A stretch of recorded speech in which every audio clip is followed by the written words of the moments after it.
Hello guys, welcome, welcome to the channel. This is Shashank और ये video काफ़ी important होने वाली है सभी के लिए।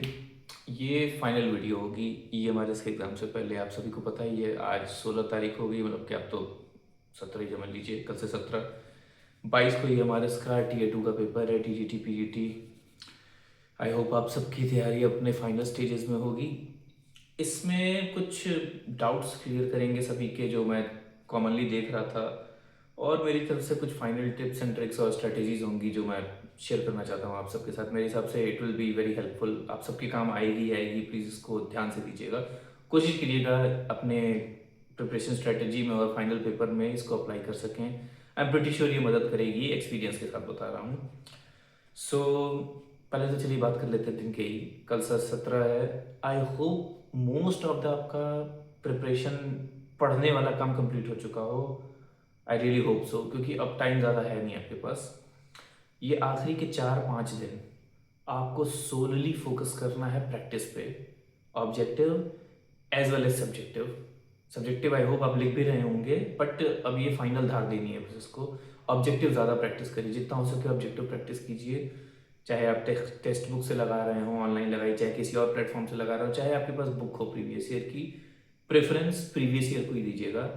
KVS, EMRS, DSSB, NVS, इस टाइप के जितने भी आपको पेपर मिलते हैं सेंट्रल वाले, इन पे फोकस कीजिएगा। सिलेबस काफ़ी हद तक 80-90% सबका सेम ही होता है, और टॉपिक्स भी वही घूम फिर के आते हैं, तो अच्छा खासा वो प्रैक्टिस आपके ज़्यादा फ्रूटफुल होगी। डिस्क्रिप्टिव की बात करता हूँ। अगर आप पहले से लिख रहे थे और आपका फ्लो मेंटेन एटलीस्ट हो गया है कि आपको लिखने में दिक्कत नहीं आ रही है, तो आप एक और तरीका है, बेटर तरीके से आप यूटिलाइज कर सकते हैं अपने टाइम को, कि कम समय देके डिस्क्रिप्टिव पे आप उसकी भी प्रैक्टिस कर सकते हैं। वो बताता हूँ कैसे। पूरा आंसर आपको लिखने की ज़रूरत नहीं है। जैसे आपने कोई टॉपिक पढ़ा है, आप क्वेश्चन देखिए। मैं यूज़ कर रहा हूँ पर्सनली बोर्ड्स के पेपर, क्लास 10 के बोर्ड्स के पेपर उठाइए, काफ़ी ढेर सारे अवेलेबल है 4-5 साल के CBSE के साइट पे। उनसे जो लॉन्ग आंसर्स होते हैं D सेक्शन वाले पेपर के क्वेश्चंस उठाइए, देखिए क्या पूछा है। पूरा आंसर आपको नहीं लिखने की जरूरत है, पन्ना लीजिए, सिंपल मेन बॉडी लिखना शुरू कीजिए, कि बस हेडिंग डाल दीजिए कि क्या पॉइंट्स हैं। जैसे जैसे लेट्स बात करते हैं फूड सिक्योरिटी की, मेरा सब्जेक्ट है SST, तो उसमें एक कॉन्सेप्ट है। पूरा आंसर ना लिख के आप देखिए कम से कम हेडिंग मेन बॉडी में 4-5 पॉइंट आप जनरेट कर पा रहे हैं कि नहीं, जेन्युइन पॉइंट्स विद एग्जांपल्स कोशिश करिए। जैसे फूड सिक्योरिटी में आप कहेंगे कि एग्रीकल्चर प्रोडक्टिविटी बढ़ाने की बात कर सकते हैं, क्या वही ग्रीन रिवॉल्यूशन वाला concept, HYV seeds, better irrigation, better loan, institutional loan facilities, और use of artificial fertiliser pesticides. ये हो गया एक पॉइंट। दूसरा पॉइंट आप कर सकते हैं कि जो कंसोलिडेशन ऑफ लैंड्स जो कहते हैं, चकबंदी योजना जो कहते हैं, ताकि बड़ा लैंड होगा एकत्रित होगा कोऑपरेटिव फार्मिंग के थ्रू, आप बेटर प्रोडक्टिविटी निकाल सकते हैं उसे, बल्कि छोटे से लैंड से, क्योंकि मैक्सिमम फार्मर के पास तो काफ़ी कम लैंड होता है। बस इतना एक ही पॉइंट लिखिए कि अच्छा ये पॉइंट मैं जनरेट करूंगा, इसको एक्सप्लेन आप एग्जाम में कर सकते हैं। थर्ड पॉइंट आप कुछ और बना लीजिए कि चलो ठीक है, बेटर मतलब लोन फैसिलिटी वाली कोई बात कर ले, मतलब ऐसे तमाम आप ऐसे फूड सिक्योरिटी का। हाँ, PDS की बात करते हैं कि हम जो PDS करते हैं चलता है हमारे यहाँ, राशन शॉप्स की बेटर इम्प्लीमेंटेशन हो, उनकी बेटर चेकिंग हो, उसमें लीकेजेस वगैरह कम किया जा सके। ये सब हो गया। साथ में अगर आपको निगेटिव भी गिना सकते हैं कि कैसे ज़्यादा MSP होने की वजह से सिर्फ राइस और वीट वगैरह पे फोकस हो रहा है, ना कि अदर क्रॉप्स पे, जो कि जैसे कि मोटे अनाज मिलेट्स पे, जो कि ज़्यादा प्रोडक्टिव हैं, कम मैन्योर वगैरह लेते हैं, ड्राउट रेजिस्टेंट होते हैं, और जो पुअर पॉपुलेशन है वो ज़्यादा पोर्स ग्रेन पे डिपेंडेंट करती है। तो ये एक पॉइंट आप ऐसे लगा सकते हैं। मतलब आपको बेसिकली 3-4 ऐसे पॉइंट जनरेट करने हैं। अगर आप ये कर पा रहे हैं 4 पॉइंट, एटलीस्ट 4 पॉइंट, तो समझ लीजिए आपको क्वेश्चन आ रहा है। आपको पेपर में दिमाग चलता है, पेपर में आप इंट्रो कंक्लूजन मोस्ट प्रॉब्ली निकाल लेंगे, क्योंकि आप पढ़ तो रहे हैं। आई एम होपिंग कि आप उस लेवल का पढ़ चुके हैं कि इंट्रो कंक्लूजन आप दे देंगे कुछ ना कुछ। ये चीज़ प्रैक्टिस करके आप बहुत कम समय में, लिटरली 1 मिनट में, आप एक क्वेश्चन को रिवाइज कर सकते हैं, क्योंकि आप रिकॉल कर रहे हैं। यहाँ पढ़ नहीं रहे हैं, आप एक्टिव रिकॉल कर रहे हैं कि ये पढ़ा था, ये 4 पॉइंट हैं, रिकॉल करके लिख रहे हैं, वो आपको याद रहेगा। तो ये बहुत अच्छी स्ट्रेटेजी है, मैं सजेस्ट करूँगा आप ये ट्राई करिए। ऑब्जेक्टिव की बात हो गई, सब्जेक्टिव की बात हो गई। एक क्वेश्चन मैं देख रहा था पेन वगैरह को लेके, एक्चुअली मैं डायरेक्ट दिखाई देता हूँ। ये पेन है, मैं ये पेन यूज़ करने वाला हूँ, दिख रहा हो सही से। ये डॉम्स की पेन है, डॉम्स कंपनी की पेन है, आइनॉक्स क्लासिक नाम है इसका। 0.7 mm की टिप है इसकी, अगर दिख रहा हो तो उल्टा होगा, लेकिन 0.7 mm बॉल पेन है। मैंने पिछले अपना जो मेंस दिया था पीसीएस का, मैंने उसमें पायलट की पेन यूज़ की थी 0.5 mm, जो हाईटेक आती है पायलट V5। अच्छी है, ठीक है, बट उसमें एक दिक्कत है, सारी जेल इंक पेन में होता है कि उसको थोड़ा मोटे होने लगती है, और खासकर मैं थोड़ा दबा के लिखता हूँ। काफ़ी लोग होते हैं जो थोड़ा ज़्यादा प्रेशर अप्लाई करके लिखते हैं, तो उनके लिए वो दिक्कत कर जाती है। और उसमें स्मज होने का, अगर पसीना हुआ, कुछ भी बस हाथ से लग गया, कहीं टच हो गया, तो स्मज भी होने का चांस रहता है। तो प्रेफर करिएगा बॉल पेन से प्रैक्टिस करने का। और भी बहुत सी हैं, बटरफ्लो है, बहुत सी ऐसी पेन्स हैं, यूनी बॉल वगैरह की आती है। आप कोई भी मार्केट से 2-3 उठाइए, ट्राई करके देखिए, जो आपको सही लगे, जिससे आपका हाथ सेट हो वही बेस्ट है, उससे और कोई इसमें ज़्यादा सोचने वाली बात नहीं है। ये बात हो गई। फिर आपको एक्चुअल पेपर की बात करते हैं। एक्चुअल पेपर को आपको अटेम्प्ट कैसे करना है, ये बहुत मैटर करेगा। आई एम प्रीटी श्योर, बात मानिए, चाहे ये हमारा हो चाहे केवीएस हो, बहुत ज़्यादा मैटर करने वाला है वो। एक बात याद रखिएगा, 80% जीत तो वहीं है जहाँ अगर आपने पेपर पूरा कंप्लीट कर लिया अच्छे से। समझिए बात को, ये होता है, खासकर रिटन के पेपर में ये होता है। टाइम का इशू आएगा, काफ़ी लोगों को आएगा, मैं गारंटी के साथ कहता हूँ। काफ़ी लोग आपको ऐसे मिलेंगे पेपर के बाद, आप देखिएगा कमेंट्स में लोग बोलेंगे पेपर छूट गया, पेपर छूट गया, 1-2 क्वेश्चन छूट गया, या सेटिस्फैक्ट्री नहीं लिख पाया, बस कैसे भी भरा पेज, कुछ भी लिखा। तो ये चीज़ें होती हैं। मेरी पर्सनल स्ट्रेटेजी जो मैं करने वाला हूँ, मैं बताता हूँ कि ऑब्जेक्टिव जितना जल्दी हो सके निपटा दीजिए। मेरी अपनी प्रैक्टिस है, उस लेवल से मैंने पहले किया है, और मैं कॉन्फिडेंट हूँ कि मैं ऐसा कर पाऊंगा। आई होप आप भी प्रैक्टिस करिए स्पीड से। ये हमारे इसमें 3 घंटे का पेपर है।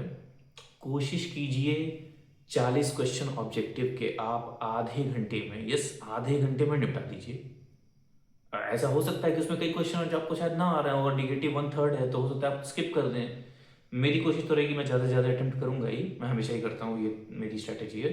बट मान के चलिए 40 भी अगर क्वेश्चन, 40 अगर अटेम्प्ट करने हैं, आधे घंटे में कोशिश कीजिए आप 40 क्वेश्चन अटेम्प्ट करते हैं, तब जाके आपके पास बचेंगे 150 मिनट। 150 मिनट में फिर आपको करना होगा 15 क्वेश्चन, तो 15 से आप डिवाइड करिए, 10 मिनट्स पर क्वेश्चन, तब आपके पास बचेंगे। This is the ideal time, बात मानिए, ये आइडियल टाइम है। अगर आप पर क्वेश्चन 10 मिनट बचा पाए, तो आपका पेपर गारंटी कंप्लीट हो जाएगा। क्योंकि पेपर में मान के चलिए, मैम एक्सपेक्ट करके चलिए, 10 ही क्वेश्चन ऐसे होंगे जो आपके पढ़े हुए होंगे। आप मान लीजिए पहले ही 5 क्वेश्चन ऐसे होंगे जो शायद नहीं आएगा, या आपको बहुत पार्शियल आता होगा, आपको वहीं सोचना पड़ेगा, वहीं पॉइंट्स जनरेट करने पड़ेंगे ऑन द स्पॉट। उसमें हो सकता है 10 मिनट की जगह 11 मिनट लगे, 12 मिनट लगे, हो सकता है 15 मिनट लग जाए किसी क्वेश्चन में। तो उन 10 क्वेश्चन जो आपको आ रहे हो, या 5 ही क्वेश्चन ऐसे हो जो एकदम आपको परफेक्टली आ रहे हो, उसमें आपको कोशिश करना 8 मिनट 9 मिनट में निपटा दीजिए। टाइम 1-1 मिनट बचाइए, वो काम आएगा दूसरे में, जो क्वेश्चन आपको सोचना पड़ेगा वहाँ पे। ये बहुत इंपॉर्टेंट होगा, ये गेम चेंजर होगा। सेम चीज़ आपको केवीएस में भी ध्यान देनी है। केवीएस में 60 क्वेश्चन हैं ऑब्जेक्टिव के। कोशिश करिए उसको भी 45 मिनट 50 मिनट मैक्सिमम निपटाइए, कैसे भी करके, जितना ज़्यादा आप टाइम बचा पाएंगे सब्जेक्टिव के लिए, क्योंकि उसमें 2.5 घंटे ही हैं, जैसा केवीएस में 10 क्वेश्चन करने हैं, तो उसमें भी आपको यही एवरेज लेके चलना है, 10 मिनट पर 10, तो आपको 100 मिनट्स बचाने हैं। तो 2.5 घंटे में कितना हुआ, 150 मिनट है, तो आपको 50 मिनट मैक्सिमम में 60 क्वेश्चन वो कंप्लीट करने हैं ऑब्जेक्टिव के। आपको ये करना पड़ेगा, इस चीज़ की प्रैक्टिस अभी से करके जाइए। मोस्ट ऑफ द चीज़ें तो आई थिंक कंप्लीट हो ही गई हैं। और हाँ, हाँ, और इस समय प्लीज़, हाँ, एक चीज़ मैं देख रहा हूँ इस समय, काफ़ी ज़्यादा यूट्यूब पे काफ़ी चैनल से बड़े बड़े एक्टिव हो गए हैं, free batch, free crash course, free test. Please for God sake फालतू की चीज़ों से दूर रहिए, ये बेवकूफ़ बनाने का तरीका है, काम नहीं आने वाला आपके। इस समय नहीं कर पाएंगे, उनका कोई फ़ायदा नहीं होगा। मोस्ट इस टाइप के जो कोर्सेज हैं एआई बेस्ड है, मैं आपको बता रहा हूँ, एआई आपको उतना ही अच्छा रिस्पॉन्स दे सकता है जितना आप अच्छा आपने उसमें प्रॉम्प्ट दिया हो। आपको पता है पेपर का पैटर्न क्या है, पेपर कैसा पूछ सकता है, एग्जामिनर ने कैसा पूछा है, क्योंकि आपने बोर्ड्स के पेपर देखे हैं, आपने प्रीवियस ईयर पेपर देखे हैं। एआई को ये नहीं पता, एआई आपको वही बताएगा, तो वो रैंडम क्वेश्चन जनरेट कर देगा, जो लोग कराते हैं कि हाँ ये टॉपिक है, इस टॉपिक से रैंडम क्वेश्चन दे दो। लेकिन मोस्ट ऑफ द क्वेश्चंस आपके काम नहीं आने वाले, मैं आपको गारंटी दे रहा हूँ। वो क्वेश्चंस की फंसने की चांस रियल एग्जाम में बहुत कम है। तो ये क्रैश वैश कोर्स के चक्कर में मत पड़िए, एक आध हफ्ते 10 दिन में कोई फायदा नहीं होगा।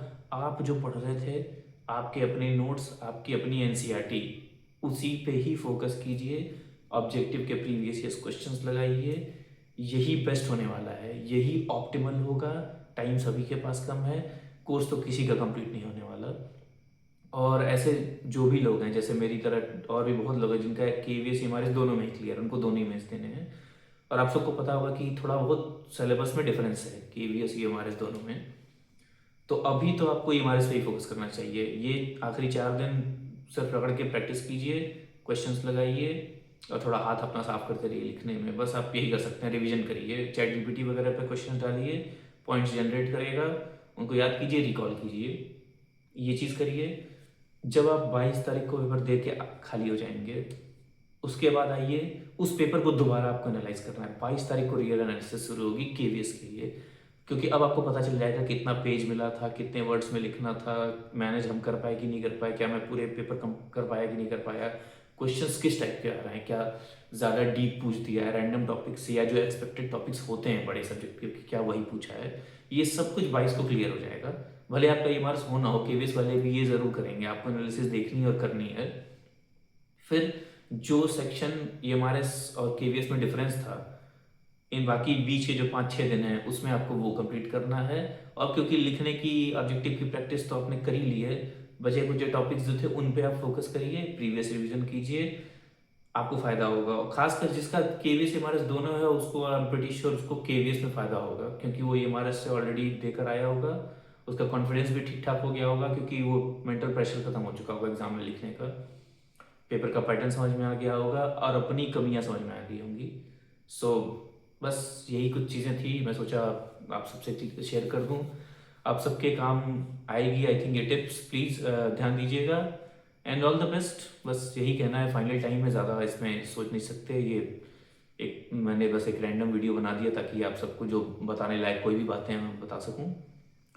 पढ़ते रहिए, रात हो गई, मैं तो खुद भी रात में 11 बज रहे हैं, मैं अभी पढ़ूंगा। आज मेरा है फाइनल इकोनॉमिक्स कंप्लीट करना है मुझे, क्लास 10th होने वाला है।